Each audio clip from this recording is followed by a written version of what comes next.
Welcome to the Autism and Neurodiversity Podcast. We're here to bring you helpful information from leading experts and give you effective tools and support. I'm Jason Grigla, a licensed counselor and founder of Techie for Life, a specialized mentoring program for neurodiverse young adults. And I'm Debbie Grigla, a certified life coach. And maybe most importantly, we're also parents to our own atypical young adults. Friends, hello, welcome. I am so glad to have you joining me here. I want to talk to you about how to boost your child, your teen, or your young adult's resilience. My sister-in-law, Shanna Stubbs, is really good at helping kids learn how to ride a bike. And she has a special technique that she uses for why she's so effective. And she gave me permission to share this with you. She was telling us about how she saw her little neighbor girl trying to learn how to ride her bike. She was struggling and was nervous and apprehensive but really wanted to ride, but just was having a hard time with it. And so she went over to her and she's like, "Hey, I can see that it looks like you're trying to learn how to ride your bike." And the little girl was like, "Yeah." And she's like, "It's kind of hard, isn't it?" Yeah. She's like, "I know you're learning how to ride your bike, but do you know how to fall off your bike?" And the little girl looks at her like, "What? What do you mean? I'm trying to learn how to ride it, not fall off of it."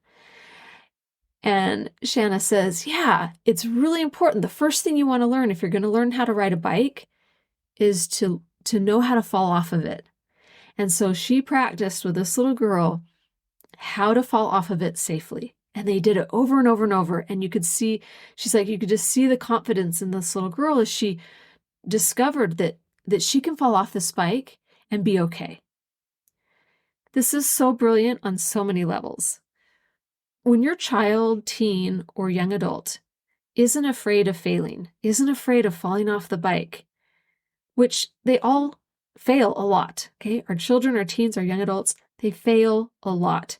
And they fail even more when they struggle with disabilities, the extra struggles that come with being autistic or an ADHD or neurodivergent.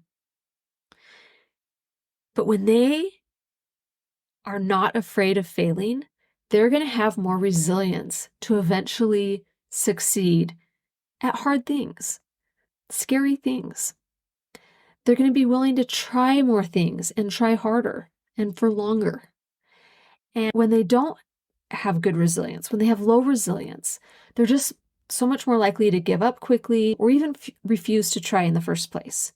So boosting their resilience, their stress tolerance, their pain tolerance, their discomfort tolerance, it leads to more development, more success, and to a lot more fun, because it's fun to learn how to do things. But we need to understand and always remember that our brains need to feel safe to try so that we can actually develop. They have to feel safe. And our brains don't feel safe if they can only feel good if they perform well. Our brains need to feel safe to be willing to try new things or to try and keep at hard things. Our brains have to feel safe to be able to develop, to be able to learn skills. If you're terrified and you get on a bike, you're going to fall. Like, your brain is not going to be able to think about the nuances of learning balance and how to steer and pedal and do all these different things. If your brain can only think, "I'm not safe, I'm in danger, I'm going to fall, this is bad, bad, bad, bad." We cannot develop when we don't feel safe. And so I want to talk to you about some of the more nuanced things that play into this when it comes to resilience. Your child will not feel safe if they can only feel good if they perform well. If we only praise them when they do well. If it's all about doing well, they're not going to feel safe to try. And if your happiness is tied to them doing well, that's going to feel very unsafe to your child. If my parent is only happy if I succeed and only celebrates the success and is really focused on the success, that feels scary. That feels threatening. I might disappoint my parent. I might be thought of less than in their eyes. And that feels really dangerous and scary to a child, to a teen, to a young adult. If our focus is on their performance and doing it right, we have created a lot of insecurity and danger in the whole process. And the flip side of that is if we get upset at them when they do things wrong, you're sending the message, it's not safe to try. It's not safe to make mistakes. If I get upset because you did it wrong, and I've told you 100 times, and you keep doing it wrong, and why aren't you listening to me? Why can't you get it? You are sending the message that it is not safe to make mistakes. So why even try? A lot of our autistic and our neurodivergents, they need a lot of repetition, a lot of practice. They need it taught and broken down more. They don't just naturally get certain things. And they can know what they're supposed to do or how they're supposed to do it, but then to actually have the skill set to do it is a different thing altogether. And if we're getting upset at them because, once again, they aren't doing it, we're sending a message that it's not safe. Now, our kids do feel safe when fails and efforts are celebrated. I mean, my sister-in-law, Shanna, she was celebrating every time that little girl fell off the bike. Oh my gosh, you did it so good. Like, look at that, you fell off. And it was exciting to fail, right? Like, it's exciting to be able to fall off that bike and do it in a way that is safe and easy, right? Like, let's fail easy. Celebrate those first attempts, those tries, those mistakes.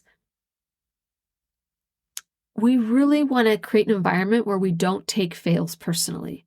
That when I screw up, it doesn't mean that I'm a bad person or I'm not worthy or that I'm not wanted. I was recently coaching one of our students at our program Techie for Life, where we mentor neurodivergent young adults. And the student really wants to get a job and has been trying for a year and a half to get a job. And the fear and the fear of rejection keeps them from even pushing the send button on an application or responding to an invitation to come interview for the job. The fear of not getting it, the fear of being rejected, the fear of not being wanted, the fear of being told no is so paralyzing to the student. And we want to mitigate that. Like, to get a job, you're going to get a lot of no's, especially when it's like a first entry-level job. And if you knew it's going to take 100 no's to get that one yes, are you willing to endure those 100 no's? Well, no way if you feel like that it means something negative about you, right? If you're taking it personal that someone says no to you, you're never going to get a job. And you're going to be miserable, right, in the process. But if you know that you're going to get no's as you try, but eventually it's, that's the way we get to a yes, is by working through the no's, right? Working through the I didn't get the jobs until we get the job.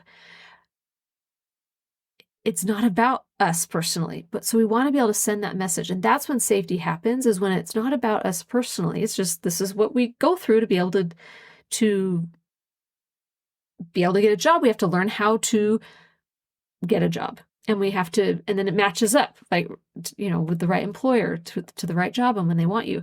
But if it's learning a skill like riding a bike, there's going to be a lot of falling off the bikes before we can stay on the bike. So not taking it personally, not making it a personal thing, really creates a lot of safety. And our kids also feel safe when we're in it with them, when we're in it, cheering them on in the process. And when they make those fails, it's like, oh my gosh, that's so hard. Like, you really tried. And man, that's so disappointing. I'm with you in the disappointment, and it's okay. Like, we're in this together. That creates so much safety. When we can have self-worth be separate from performance, that you performing and winning doesn't change your self-worth, and you failing or struggling does not affect your self-worth. You have worth. You are absolutely 100% worthy and worthwhile and lovable and all those things. And then let's see what we can do with that. Like, what do we want to do in the world with our worth? How do we want to show up? What do we want to try? What kind of fails do we want to go for?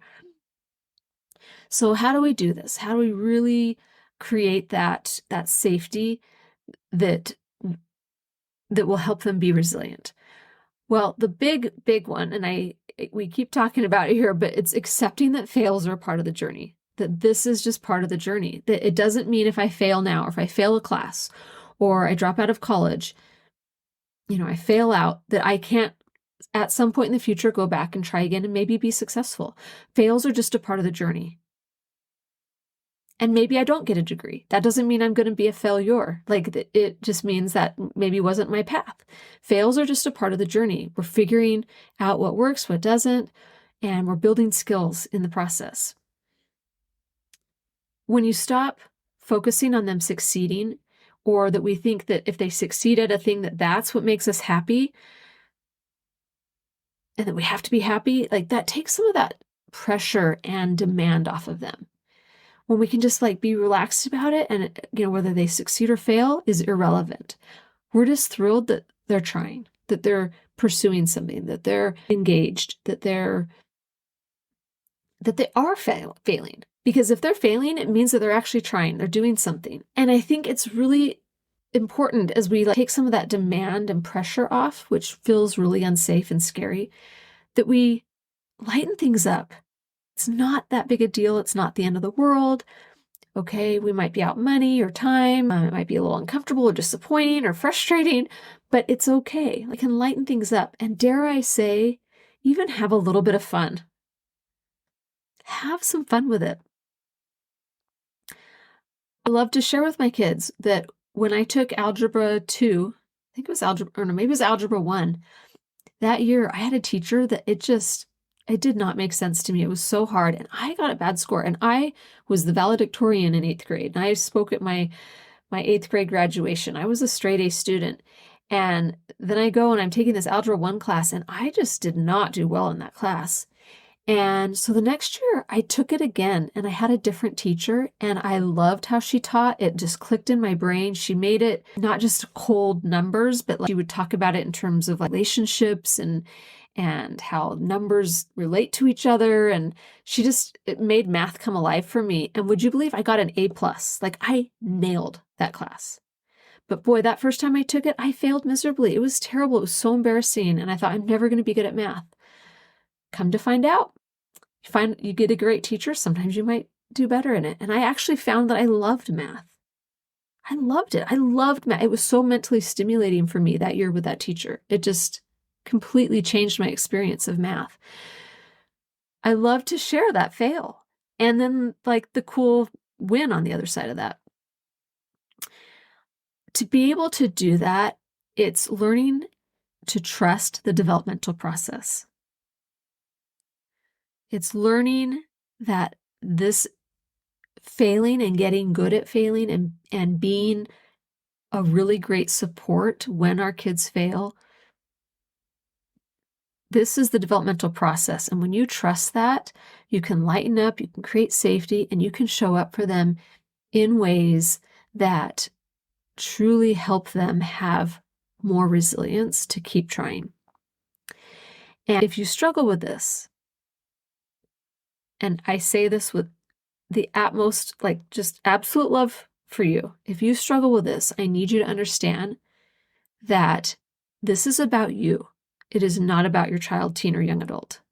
If you struggle with fails and them performing poorly, that is about you, because the developmental process is failing forward. It's failing and learning, failing and learning, failing and learning. And then we get it down, and then we start again. It is not about scoring the shot and winning the game. It is about the process of becoming a ball player and what that entails. Lots of failed shots. All right. So if you struggle with this, I need you to understand that this is a you issue, not a your kid issue, because they are going to fail. They are going to struggle. We all do.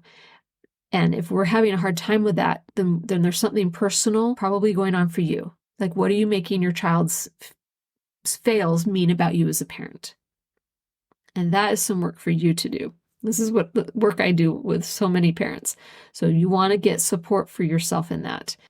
And let's not make our issue affect our kids' ability to have resilience, to be able to keep trying through those struggles and through those disappointments. It's so fun when you pick up on things like this, these little subtle changes that can make a tremendous difference in your experience of parenting and your ability to support your child's further success and increased happiness. So I hope you have an amazing week and take care. Thanks for joining us on this episode of Autism and Neurodiversity with Jason and Debbie. If you want to learn more about our work, come visit us at jasondebbie.com. That's JASONDEBBIE.com.